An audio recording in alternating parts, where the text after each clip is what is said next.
In 2010, the developers behind Instagram launched their app into a market crowded with heavily funded rivals. While competitors like Facebook and Flickr offered deep, feature-rich platforms, the Instagram team took a different approach. Systrom and Krieger identified that people already enjoyed sharing photos, but the mobile experience was often slow and the results looked poor.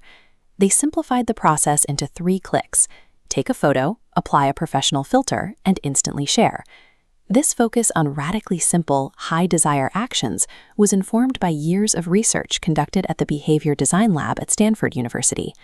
The lab's founder, behavior scientist Fogg, has coached more than 40,000 people in habit formation. His research shows that when people try to change their lives by guessing which habits to adopt, they almost always set themselves up for failure. Building a lasting habit requires a systematic design process. We have to move past guesswork and learn how to identify the specific behaviors that are both effective and easy to maintain.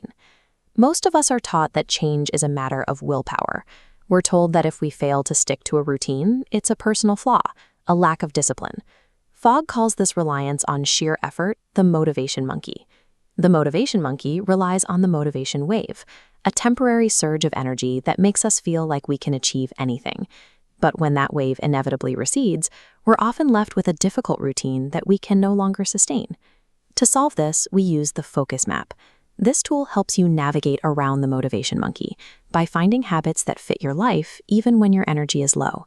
To begin the exercise, you only need 3 items: a blank piece of paper, a marker, and a stack of blank index cards.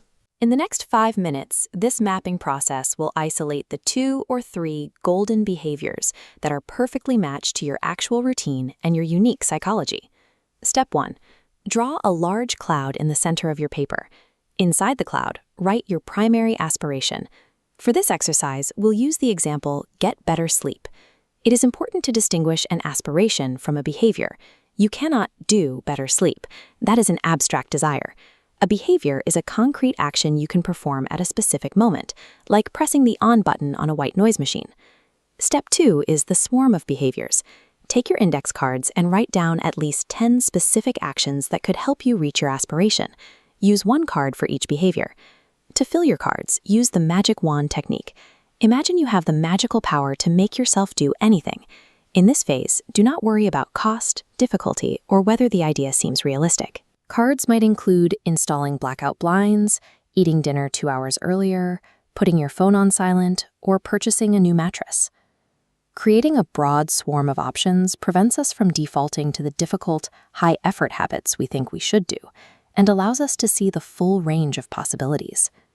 Now we begin the sorting phase. Draw a vertical y-axis on your desk. Label the top high impact and the bottom low impact. Pick up your first card and ask, how effective is this behavior in helping me reach my aspiration?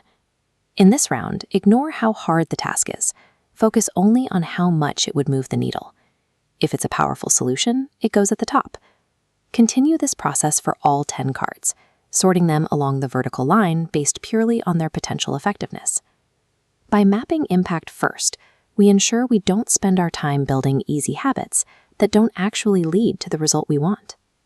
Next, draw a horizontal x-axis through the center. Label the left side hard to do and the right side easy to do. In this round, slide the cards horizontally to reflect your daily capability. Don't change their vertical height, only move them left or right. If a behavior feels like a chore or triggers a sense of guilt, move it to the left. If it's something you feel naturally motivated to do, move it to the right. For example, eating dinner earlier often moves to the left because it requires significant scheduling changes. Putting the phone on silent moves to the far right because it takes almost no effort. Ask yourself the reality check question, can I realistically get myself to do this on my worst, most hurried day? This illustrates Fogg's first maxim, help people do what they already want to do. Filtering by your worst day capability protects you from the motivation monkey.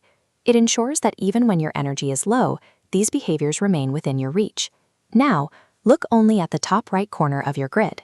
The cards in this quadrant represent behaviors that are high impact, actions you actually want to do, and things you are capable of doing even on your busiest days. These right here are your golden behaviors. To gain total clarity, you should sweep the rejected index cards off the table. Remove them completely from your consideration. By discarding the other options, you eliminate choice paralysis. You are left with a focused shortlist of habits tailored specifically to your existing lifestyle. You've now used behavior design to engineer a plan that doesn't rely on constant searches of willpower. The next step is to take these golden behaviors and make them tiny. Shrink the action until it takes less than 30 seconds to complete. Finally, pair this tiny action with an existing daily prompt, like brushing your teeth or finishing your morning coffee. Long-term transformation isn't found in massive, exhausting leaps. It comes from finding the right tiny seeds and planting them in the perfect environment.